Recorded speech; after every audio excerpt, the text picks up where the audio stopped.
All right. So if you haven't voted in the poll, please do. So far, best program ever is ahead of best program ever, but that can always change. So I know that this has not been the easiest week for anybody, but I appreciate all of you, and I want to personally thank each and every one of you. I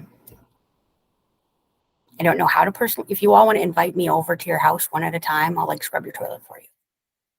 My show of appreciation. Sorry. So there's a few things I want to go over, some stuff that we've got set up that I think is going to help. A couple of things I want to show you to help you understand how that works, stuff like that. Let's do the demonstrations first, because obviously those are the most exciting.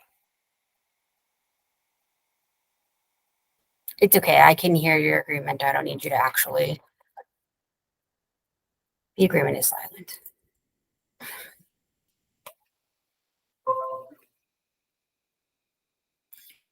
Okay. So we have now in Roxen something very exciting, the network content. So formerly on the Pod Digest, all the stories were put together, and then my two favorite Kellys. Oh, I'm sorry. I only like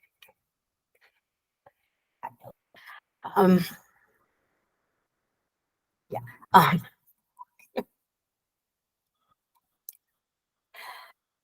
So instead of having that Google link like we had before, once Meredith or Matt or whoever had gone through the story and made it ready for the whole group, the story is now going to end up here. Please make sure that you're noting the status levels on the story. For example, you can see that sports brief is still on the imported status. That means you can't take it yet. So, Eloise, looks like perhaps somebody's still working on it, and grow stuff in Mille Lacs. If you need a story from one of these, like for example, here's the horoscope. Looks like it was copied for Fargo. I know that Grand Forks runs it for tomorrow.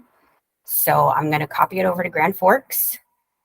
And tomorrow is the 29th. So now it's in Grand Forks for the 29th. That's all you need to do to get that story to your publication. When you copy a story from here, that way it should already unlink it from this master version of it. But before you make any changes to it, like editing it for headlines, or if you decide to, rearrange photos or anything like that, please make sure that this button right here that says unlink, it should be gray. If it's not gray, click on it to unlink. Unlink just essentially means that the stories aren't paired together anymore, so changes made on one version are not going to reflect on the other version, which is what you want, because you don't want to have if you tried to change the headline for when you ran this, well, this didn't have a headline, but if you tried to change a headline for when you ran something in Grand Forks, then you change the headline for everybody, then you probably just ruined something for Fargo or, yeah, Meredith. Is this where you check for it that it's unlinked, or do you have to go to then the site that you're sending it to and then check there? Yeah, you do have to go to the site.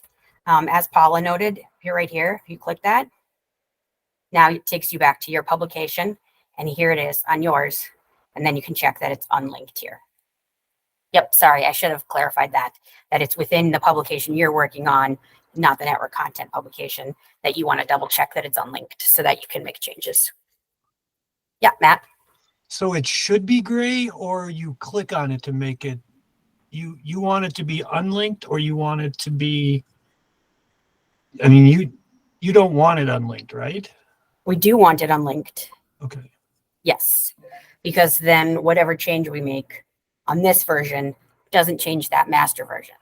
So for example, you've got sports briefs in network content.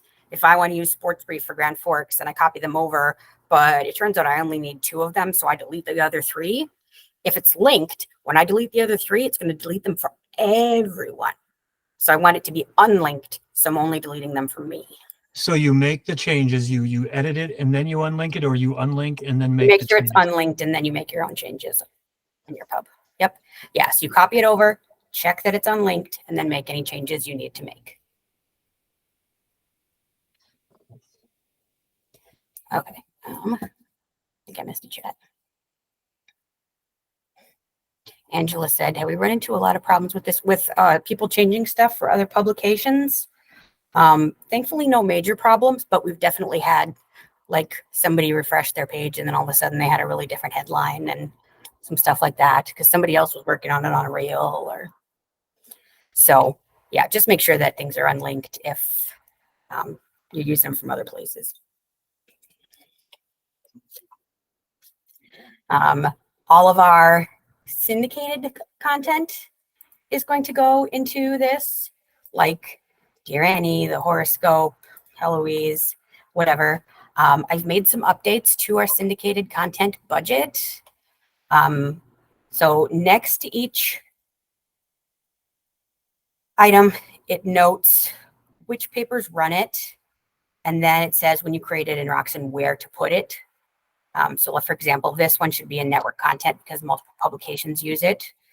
Ask Amy only needs to go to Grand Forks because Grand Forks is the only publication that uses it. So the ones in network content are going to need to be copied otherwise. But if it's just going directly to theirs because they're the only one who uses it, then we don't need it in network content. When you put one in network content, please change it to the category should be syndicated. So that way it's easier when we're doing searches that you can just go to network content and just search by syndicated and only see the things that are marked syndicated.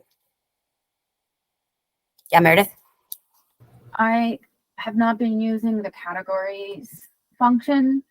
I assume most of what I'm putting in network content is going to be news.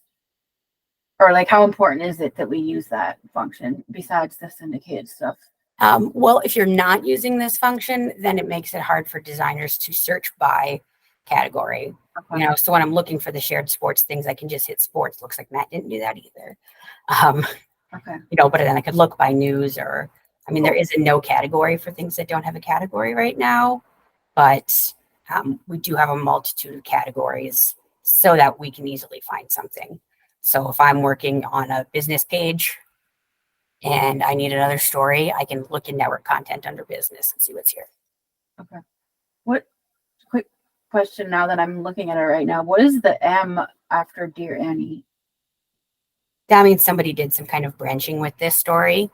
Okay. Instead of copying it through appearances, somebody branched it. Okay. So yeah, the copying should be through appearances, and to separate something from an old version, hit unlink. Aaron said, and then someone will let us know if an edit has been made to a story, like a name is spelled wrong or something. Yeah, when we're making updates to stories, we'll check and see who's copied it for use, and then try to tag people in Slack to let them know about things. And if it's, you know, if it's a bunch of properties, we'll just do an ad here and everybody should be checking it out. But okay. One thing that I screwed this up yesterday and made Paula's life harder. I left and I had a photo open, so I had the story item linked. If you go to this little gear right here next to the slug line and story, there is an unlock story items. So if somebody does that to you, you know, if they're in, check with them and make sure that they're not working on it for some reason. But if, you know, like last night I had left to get the new Grimace birthday shake at McDonald's, not worth it, by the way, then you can just hit unlock story items. Paula says she was traumatized forever and need a week off. No. What if I give you a couple of bucks for a Grimace birthday shake? Yeah, Meredith.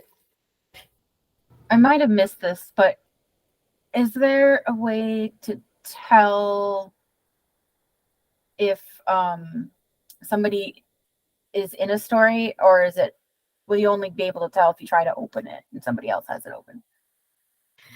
Yeah, you can't tell if someone's in it. The only thing that, like if I'm just looking at this story is not locked.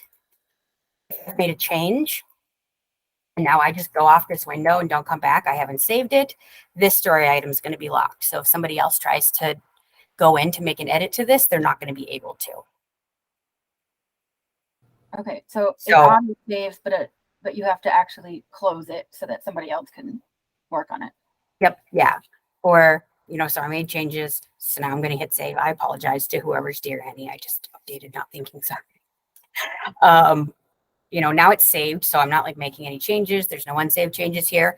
I can still have it open and other people can get into it. It's not locked now. It's only locked if I was in the middle of making changes that aren't saved. Yep, Meredith. Sorry, this is just bringing up a lot of questions for me.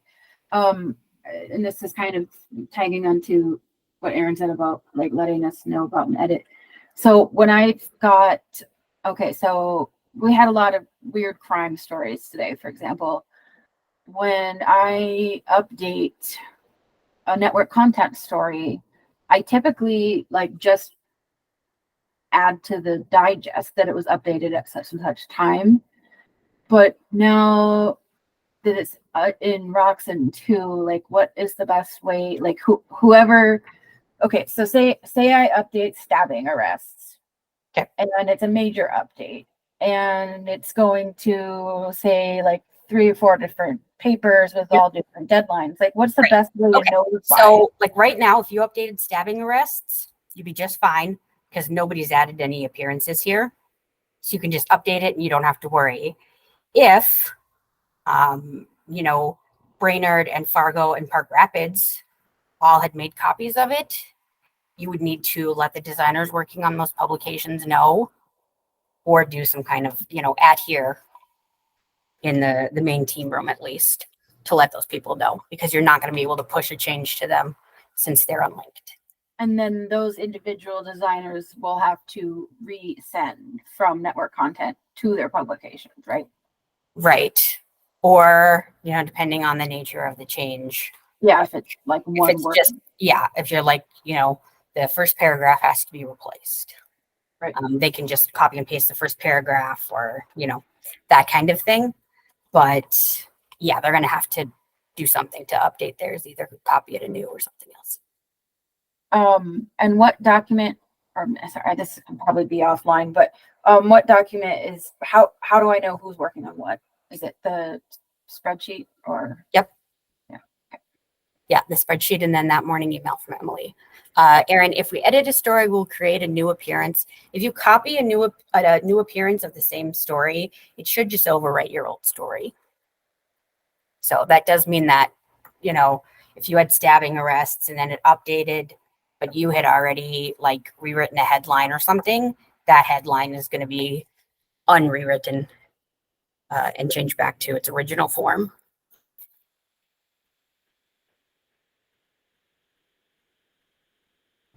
This is okay. Okay. Another thing that I wanted to go over, because this is, I think it helps understand some of what we're doing. And I know that I went over it with some of you, but I didn't go over it with all of you. So I just wanted to do it now. And that is to explain what logic Roxen is using when it's placing things. I know it has been a source of incredible frustration that it's not doing the stuff that you want it to do. And it's like, why are you doing that? That kind of stuff. So,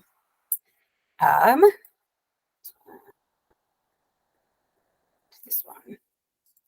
Okay. I'm going to place this story about ducks. Everybody look forward to looking at ducks. So, as you can see here, we have very little of a duck photo here. I should actually let me bring this up so you can see in here. the duck in full, in all of its duck glory. So this is what the full duck photo looks like. As you can see, we have a very much trimmed duck. So one thing we can do is we can go over here to the side in our auto layout parameters, change the image size from 2 columns to 3 columns. See what that does. Okay, see, that helped some. Now we have like 2/3 of that duck and 1/4 of that duck. So why Roxen does this and how it decides to do this is when I place this template is in a box this size. Roxen's programming says, okay, you want ducks to fill up this much. And so it puts all your text in, and then whatever space is left, it wants to fill up with ducks. And so in this case, it blew up the duck photo to try to fill more space. So if we made this even bigger, now we have a lot more duck. If we made it too small,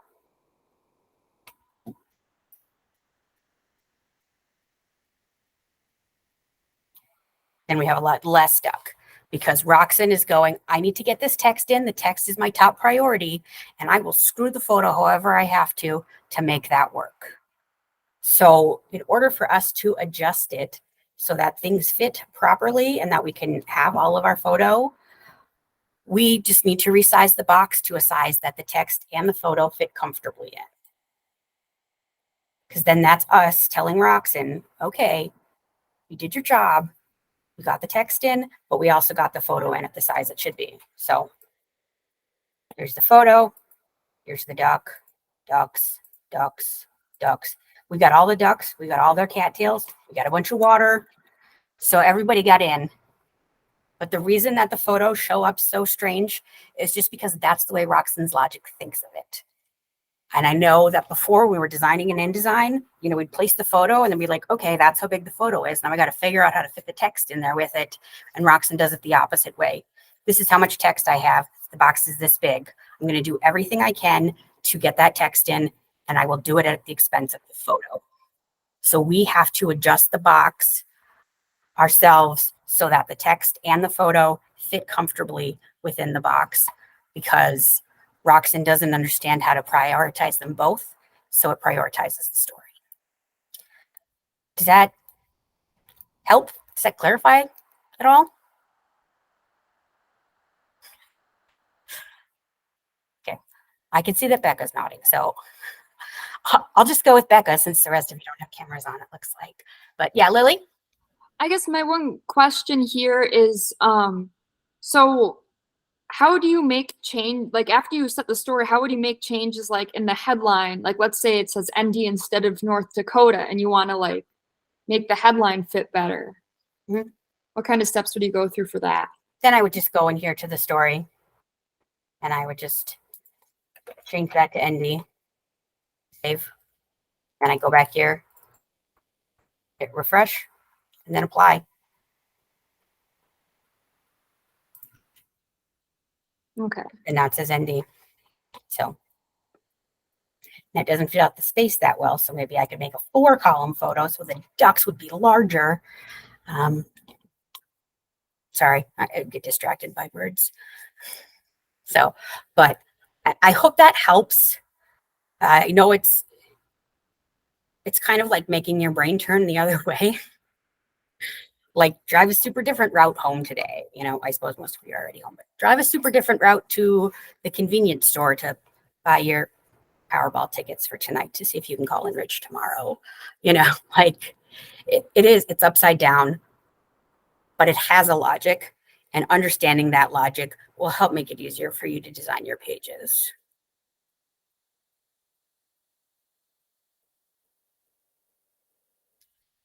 Okay. Yep. Erin says you can have 2 Roxen tabs open at one time. I do my page management and designing in one and deal with the stories and formatting them in the other. Yep, absolutely. That's what I do as well. And I actually keep them on separate monitors. So like while I'm working on this duck story on the page, I can have it up on my other monitor. And so I can have the photo up over here so I can be looking at it back and forth to be like, okay, do I have the duck's entire butt? Yes, good. it makes it easier to go back and forth that way, see what you're doing. Okay. Few other things. When you're proofing, if you have changes to make, you can just go ahead and make the changes. I know we've had a couple of people who were like, okay, I proofed it and the hairline is missing. Can you add the hairline? And if you're proofing, you can go ahead and add the hairline. I think this is a worry. If the proofing messes the page up, you could, oh, sorry, it defaulted on me. It was like, sorry, you can't work our pages from last week. So here's the pages. This is the one I was just working on. So, oops, sorry. In the history here, there's old versions. So say this is the version I wanted to go back to. In this case, it's because it's a change in the file, it's going to give me an error. But let's say that I tried to update something and then I screwed up all the work I did with my centerpiece in InDesign. You can go back to whatever version of the page you want to. So let's say I want to go back to that guy. Then I can go in here, go make latest version. You want to make this version the latest version? Yep. Go ahead and hit OK. And then, oh, that's why I did that to me. As you can see, now that duck is back to the way he was before. It brings back the old version. So if you're proofing and that happens, that's how to fix it. If you're proofing and you're scared that's going to happen, that's how you would fix it if it does. So, yeah, Matt. So when you're proofing and you notice there's no hairline rule, you can just call that page up in Composer, add that rule, close it back down. Yep. Put it back into proofing and whatever. Yep. Okay. Yeah. And that should be fine. It's just that every once in a while, especially with the pages that we've opened in InDesign and done a lot of work to, like various centerpieces, that sometimes it'll make the photos go wonky or something. I tried to change one thing in a food truck story yesterday, and then all of a sudden there was like 3 photos stacked on top of each other, and the headline was broken into 8. It was very scary. But yep, yeah, you can go ahead and make any of those changes right in there. Okay, yes, Emily. So from this same menu here, you can hit download layout file. If you want like a reference copy of what you did in InDesign, you can also download a low-res PDF or regular PDF. So if you do a page and you really like it, this is how you get the PDF of it so that you can, save it to your contest file. Yeah, Matt? So is it mainly with those centerpieces? I remember it was early last week or maybe it was late last week or somebody, but I think somebody posted it like, okay, page 1 and page 7 are in proofing. If you change anything on page 7, everything will blow up. Is that what you're talking about? Like, so. Yes. Okay. Yep. Yeah. So that was probably like a photo page that was created in InDesign. And when you try to update those, then they want to put the photos back in a certain order. And so, yes. So yeah, designers, if you have a page that like this is fiddly, it's going to like explode if you touch it, do go ahead and put a warning in the team room. In general, I would love to see all of you using the team room more. There have been questions and stuff coming up, and that's awesome. The thing that I'm noticing with those questions is that a lot of the questions I'm getting are not stuff that are, it's not like a really in-depth question. And then because I'm doing 40 other things at the same time, and I know the rest of the hub managers are as well, I can't always answer in a timely manner, and it is usually a quick answer. So I would like those questions to start going to the team room. All of us team members, team managers will be in there and we'll be answering them as we can. But a lot of the times, I think it's a question that one of the rest of you would know the answer to, and you can just help each other, and that way you can get answers faster. I know Emily said something earlier. She's like, can we just tell everybody that I'm not ignoring you? I'm just trying to do 40 things at once. And that's what's going on. And I know, like, I have a bunch of messages from people that I have not responded to in a timely manner in the past few days. And yeah, we're not ignoring you. We're just busy. And so I think putting it in the team room will allow somebody else to help you, hopefully quicker. And if it does end up to be a question that it has to be one of us that answers it, then one of us is going to answer it. But a lot of the technical things, somebody else will have figured it out or figured out a better way. Or so. Okay. I have questions also on if you're assigned sports for a publication. So, for example, Forum Sports then has the weather page at the end of that section. Oh. If you're assigned sports and the sports like leaves the section, you're essentially assigned that whole section unless told otherwise. So, like, using the form as an example again, they do have those variety pages in there, and those should be done in advance. But the rest of the B section would be your responsibility. Duluth sports section sometimes also has then the home and abroad page or stuff like that. We're working on updating like what exactly we're asking you to do. So instead of saying sports, we'll say B section. That's what Emily just noted there in the chat.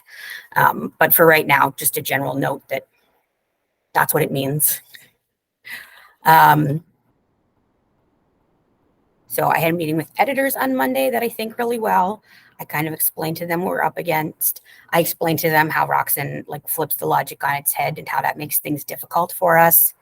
And I also said, just because, before we placed the photo and then we made the text fit around it, if we drop something in and then the text fits, we're not like right away going to think, oh, so I should just make the photo bigger now since the text all fits there or something. And that, that's something that we need to be doing in a lot of cases, but understandably with, what it would look like once we drop something on, if it's the right size, it's not immediately going to tell our designer brains we need to do that.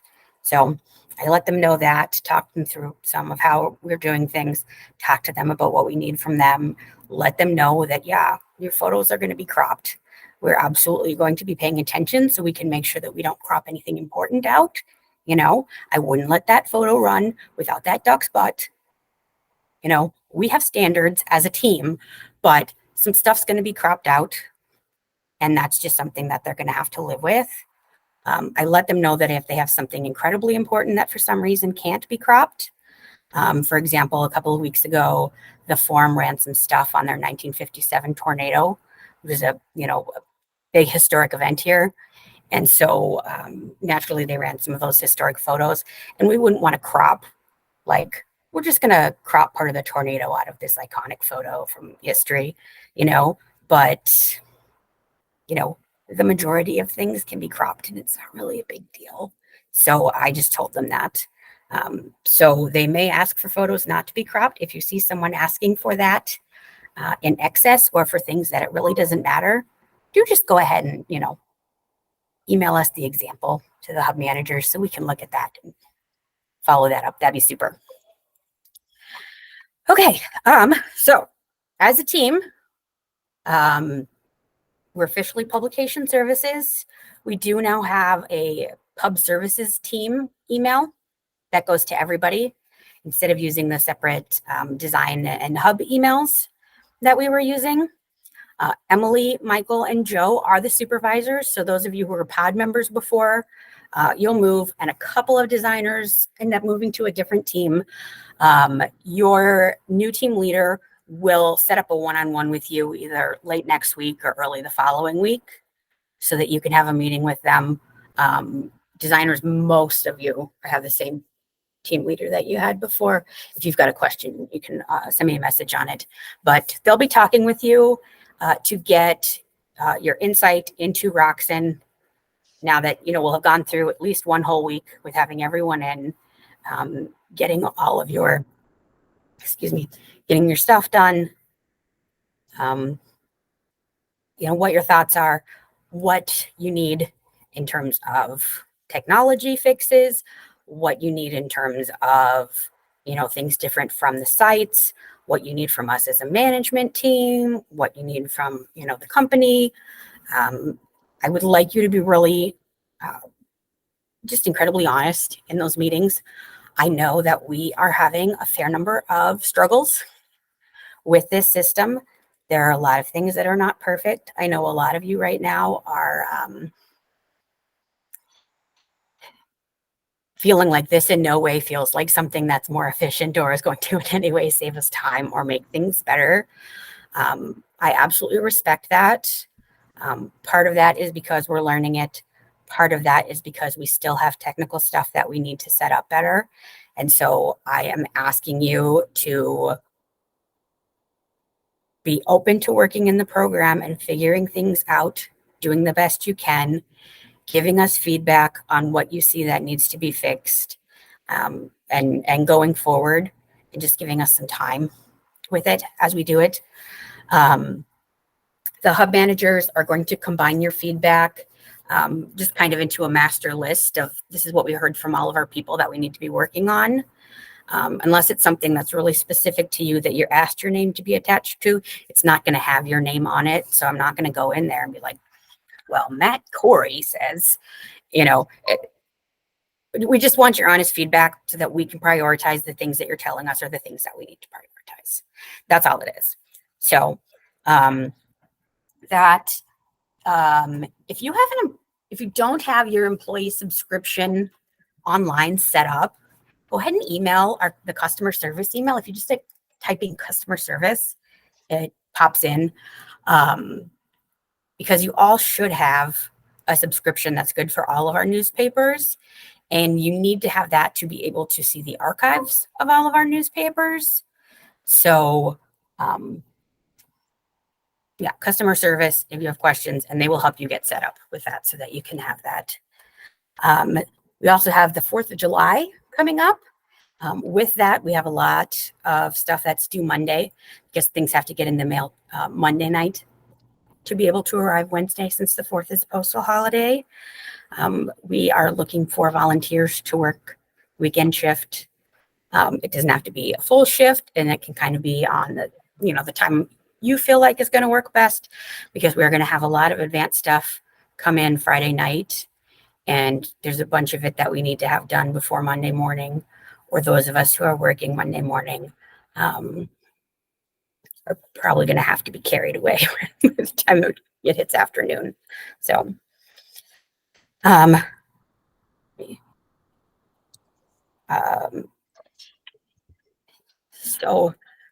here, Matt just asked me to add something. For cropping mugs, I'm gonna crop this duck into a mug. There's an add crop button right here on the photo. So that drops a little crop in for you. And then you can just bring it in. Remember, we want it to be kind of tight around the face. I don't know where a duck face ends. Okay, we'll call it this. So now when this drops into the page, this is a mug of this duck. But use that crop and then you get the mug. Yeah, Meredith?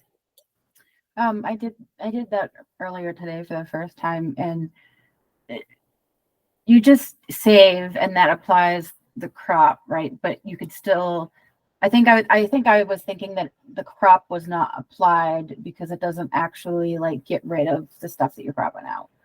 Right. Yep. Yeah. Everything stays. It's just saying this is the crop. This is what you said you want. Because now if I try to place this on the page at 6 columns, it's not just going to place this little head. It's going to be like, yeah, you don't know what you're talking about, and try to make it bigger. Because it knows that the mug setting is not going to be appropriate in that way. It also wants you to be able to change your mind. So if I decide later, oh man, I did not want a mug of senior duck, I want the whole duck. Yeah, Matt. Yeah, what I did yesterday, I was cropping some sports mugs, and there's a button up there that says, once you do the crop, it says compare it. And it was just showing the eyes and the nose, and I was like, well, that's not the way I want it to look. Even though I had cropped it, tight on the face. But as you mentioned, it will keep that crop that you've drawn when it's placed on the page. Yep. Yeah, when you hit the compare button or this little preview that you'll get over here sometimes when you're working on stories, that's not going to be reflective of what you see on the page necessarily. So I did have one question that had to do with if your work is not done. So like if the section you're assigned isn't done, but it's time for you to leave, please make sure that you talk to a hub manager first. Let them know what you have left so they can try to figure out a plan. If you're willing to stay late to work on it, let them know that. I can tell you that right now, if you ask for that overtime, we're going to give it to you.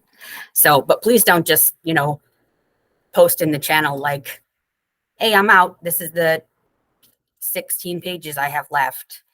We need to discuss that so we can figure it out first before you sign out and make sure that we have all the info from you. Beyond that, what I just want to say is that I was at a meeting the other day not for here, but for something else. And it was another one of those meetings where they were talking about how hard it is to find people to work and how hard it is to keep people and, all of those things. Nobody wants to work. And I'm sure you guys have all placed those stories on pages. You don't need me to or go through all of them again. And I really want to say how much I appreciate how baffled I am by those conversations, because I have never once thought of any of you, well, they just don't want to work. You're phenomenal people and you do your job well, even under, I think what we can all agree right now, are less than ideal situation. You come in and you give your heart to this company and you do the work and you do the work well. And I can't tell you how much I appreciate that. I can't tell how much I appreciate being able to, it feels good that when somebody starts having a conversation like that, I can say that's not anything that I've seen at all, and, regardless of which generation any of you fit in, even Gen X, just shouting you out because I know you feel ignored.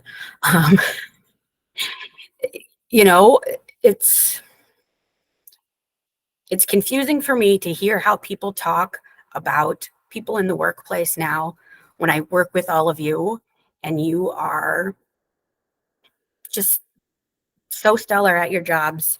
You do the work, even when it's hard. When you have problems, you let us know so we can work through it. It just works as a team, and I'm just really proud and happy to be working with all of you. And I appreciate your patience, dedication, and your, just your attitudes as we get through this stuff, that it's hard and we're going to get through it and we're going to figure out ways to make things work better. And I just appreciate all of you. And I'm glad you're here. And even though it probably not so much this week, but I hope that most of the time you're glad you're here too. And let me know what I can do to help. And like I said, in that discussion with your hub managers, be really honest about what you need for us to make this all work better for you, so that this can be a job that you want to stay at and continue to work with us, because I really appreciate working with all of you. So, all right, that's enough of me getting all maudlin. Thank you all for being here. I know this was a long meeting. I'm going to be gone starting Wednesday next week. So if you have specific questions for me, please get them in by the end of the week. Otherwise, we will just continue to talk, figure out questions, problems, everything like that. So thank you all.